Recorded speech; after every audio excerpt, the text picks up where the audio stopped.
So how does strength training help improve arm definition? Here's the reality. When you are lifting weights, something really interesting happens. Lifting weights can help you burn fat even when you're not working out. In fact, even more so than when you're working out.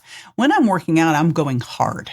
I'm doing intensity, and I'm actually going to use more of the carbohydrates stored in my muscles as glycogen than I am fat. Fat's something, we're actually very rarely are we ever just burning fat or just burning carbs. We're generally a hybrid doing both. But if you are doing more intense exercise, you'll be using more carbs. If you're doing more low-level stuff, you'll be burning more fat. So when you're sitting around the house, you're doing a lot of fat burning, but you're not burning a lot of calories. When you're doing intense exercise, you're burning more carbs, but you're also burning a lot of calories. End of the day, calorie deficit's going to determine if you have to dig into those fat stores and use fat for fuel. Lifting weights can help you burn fat even when you're not working out in a couple different ways. Number one, when you have more muscle on your body, you have a better resting energy expenditure. You use more calories. So that's super cool. And muscle protein turnover is a costly thing. Also, when you have more muscle and your body's used to working out, it's more metabolically flexible. It's able to be a better hybrid.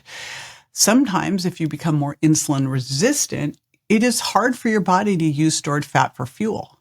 And that will make you hungrier, and that will make your blood sugar more unstable. That's problematic. We want to be able to shift between burning fat and burning carbs. Also, when you are contracting your muscles, you are releasing a bunch of different messages, things that say build muscle, lower inflammation, improve my immune system, build new mitochondria. But one of the messengers that's released is something called irisin.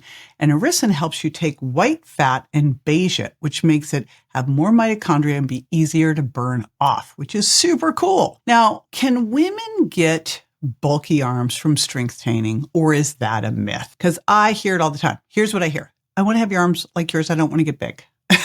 I'm like, well, I do really big stuff to get arms like this. So that's the reality of it. In 40 years of doing this, I just haven't had someone get bigger lifting weights. Their muscles get bigger and then they get smaller because their muscles hold everything in tighter.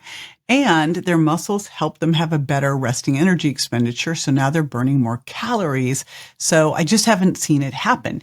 If while you're lifting weights, all of a sudden one day you go, I think I'm getting a little too big, stop. But you won't have drive-by muscle mass gain. Muscle takes a while to build. You'd be lucky to put on a pound of muscle in a month. So you're not going to wake up one morning with Popeye biceps. This happens over time. You can always back off. But in 40 years of doing this, I've never had someone want to do that. So not going to get bulky. It's going to hold everything in tighter. But you do want to make sure that you're losing body fat. You're going to lose body fat faster than you're going to build muscle. So I like to say lose 0.5 to 1% of your total body weight each week. Ideally, you're losing fat and build about a pound of muscle a month. Now, if you really just want to focus on building muscle and getting strong, you would not do caloric restriction. You'd actually increase your calories a little bit by maybe 200 to 300 calories a day because it would help you build muscle. You'd put on a little fat too. And then at some point you'd want to lose the fat. So if you really just are I want to build muscle, well, that's how you would focus on it.